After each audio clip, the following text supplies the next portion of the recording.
jsem těhotná.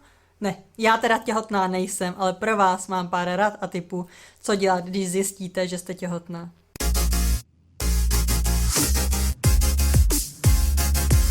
Právě jste si udělala těhotenský test a ten vám vyšel pozitivní a teď jste začala googlit a hledat všechny informace.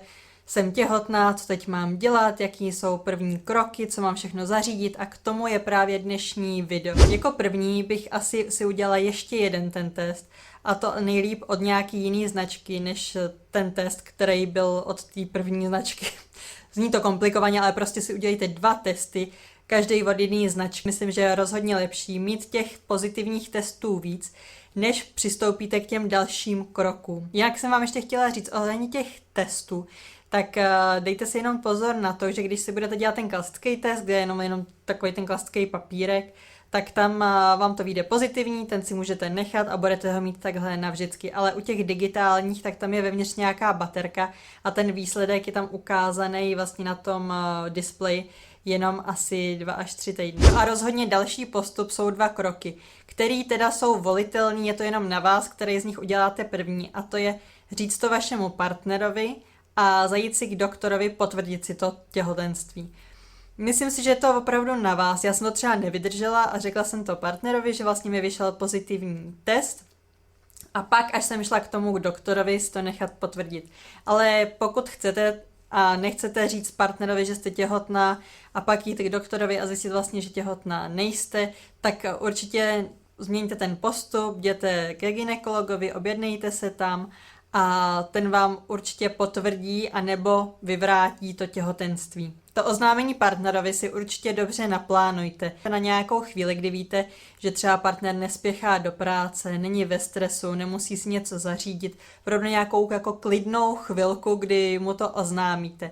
A potom vám chci říct, že určitě dejte si takovou jako rezervu nebo takový odstup k té první reakci toho partnera, protože i když to miminko vlastně plánujete a víte, jako, že teď to někdy přijde, tak nikdy nevíte vlastně, že to přijde tenhle den, v tuhle dobu, v tuhle minutu a ten partner může být stejně zaskočený třeba jako vy, ale vy tím, že už jste si udělala ten test, začala jste o tom přemýšlet, možná už jste šla k tomu doktorovi, tak už nějakou chvíli to informaci vlastně zpracováváte uvnitř. A když to řeknete tomu partnerovi, tak je možný, že nebude skákat štěstím do stropu a vy z toho budete potom špatná. On třeba potřebuje opravdu jenom chvilku, 5 minut sednout si, říct si jako tak a opravdu už je to tady. Takže tu jeho reakci berte trošku s rezervou, když to nebude hned radostní skákání do stropu. Pokud jste to nejdříve řekla partnerovi a potom vás čeká až ta lékařská prohlídka, můžete tam mít rovnou spolu samozřejmě, ale určitě na tu lékařskou prohlídku jděte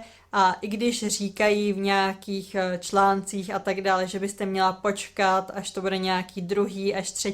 týden, tak za mě teda rozhodně nečekejte, jděte tam hned, protože za prvý vám to potvrdí, to těhotenství, za druhý dostanete těhotenskou průkazku, kam se budou vlastně zapisovat všechny informace o vás, jako o mamince, anebo právě pokud se vám třeba udělá zle, což z začátku se hodně ženám dělá, tak prostě když uprostřed dne někde na ulici spadnete a máte u sebe tu průkazku, tak všichni hned ví, ano, ona je těhotná a budou s váma manipulovat úplně jinak. Ten lékař vám potom to těhotenství teda potvrdí, nepotvrdí a řekne vám, v kolikátém jste týdnu a můžete se ho zeptat vlastně na cokoliv, protože v těch otázek, které v hlavě asi máte, tak je strašně moc, internet je toho plnej a ne všechno jsou úplně dobrý nebo pravdivý informace, takže se určitě zeptejte toho lékaře. Pokud jste právě zjistila, že jste těhotná, tak byste se měla zamyslet nad svojí životosprávou. Měla byste omezit, ale nebo nejlíp přestat kouřit, potom byste měla omezit nebo spíš taky přestat s alkoholem, ale upřímně, pokud si dáte 1 skleničku jednou za čas vína třeba nebo trošku piva k obědu, tak opravdu vám to neublíží, nezabije vás to, nezabije to ani to miminko, nestane se mu nic špatného, že by se narodilo se 6 nohama, protože jste si dala skleničku vína v těhotenství, ale samozřejmě není to pro vás úplně dobrý. Určitě ale nemusíte měnit svůj jídelníček kompletně, že byste teď jedli jenom salát a zeleninu a super zdraví věci. Samozřejmě pokud budete jíst zdravě, tak je to pro vás jenom dobře, ale určitě do té stravy zařaďte více vitamínů a znamená to jíst víc ovoce, zeleniny, ale taky třeba mléčné výrobky, protože vlastně to miminko z vás začíná vysávat všechny ty vitamíny, který potřebuje ke svému vývoji. Kávu jako takovou nemusíte přestat pít, ale doporučuje se omezit to trošku na 1 až maximálně 2 šálky kávy denně, pokud jste zvyklá presovat a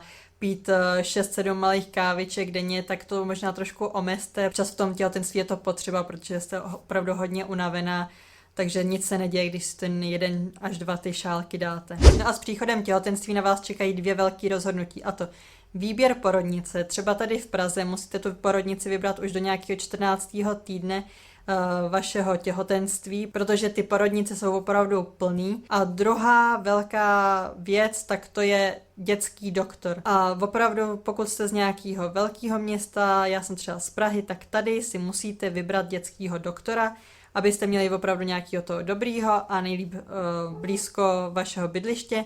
Tak tady už musíte zavolat v ten den, vlastně, kdy jste skoro zjistila, že jste těhotná. Protože já jsem se o to začala zajímat třeba v nějakém 5. měsíci těhotenství a ty dobrý, který jsem našla podle recenzí, tak ty mi řekli, že objednávají až z nějakých 9 měsíců a že už se musím objednat vlastně v tu chvíli, kdy zjistím, že jsem těhotná a mám to potvrzený. Takže rozhodně to nenechávejte na poslední chvíli, sedněte si k počítači, vygooglete si nějakou recenzi a zkuste ty doktory obvolat už teď. No a pokud jste těhotná už s dalším dítětem a máte doma už nějaké děti, tak je určitě vhodné pomalu na to začít připravovat. Říct jim: Aničko, Pepíčku, teďko maminka je těhotná, budeš mít dalšího bratříčka, budeš mít další sestřičku a připravovat je vlastně na to, že teda jste těhotná, bude další miminko, bude další dítě u vás v rodině a měli byste je připravit i na to vlastně, že až to miminko přijde, tak ne, že byste na ně neměli čas, ale prostě budete se muset třeba věnovat víc tomu miminku,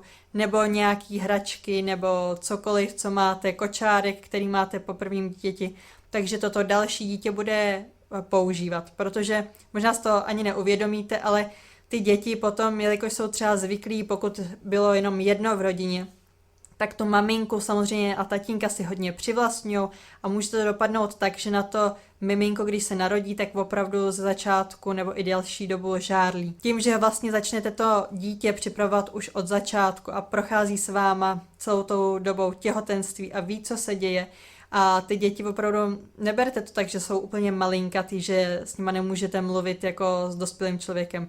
Hodně věcí můžete vysvětlit a můžete se s nima bavit opravdu na rovinu a říct jim: hele, až se to miminko narodí, tak maminka je pořád tvoje maminka, bude tě milovat, ale budeš mít bratříčka, sestřičku, bude to malý miminko, budu se o něj muset hodně starat. Nemám 2 děti, nejsem ani těhotná, abych vlastně to druhý dítě teďko jakoby o tom poučovala, abych Dantíkovi vlastně vysvětlovala, jak bude mít toho sourozence.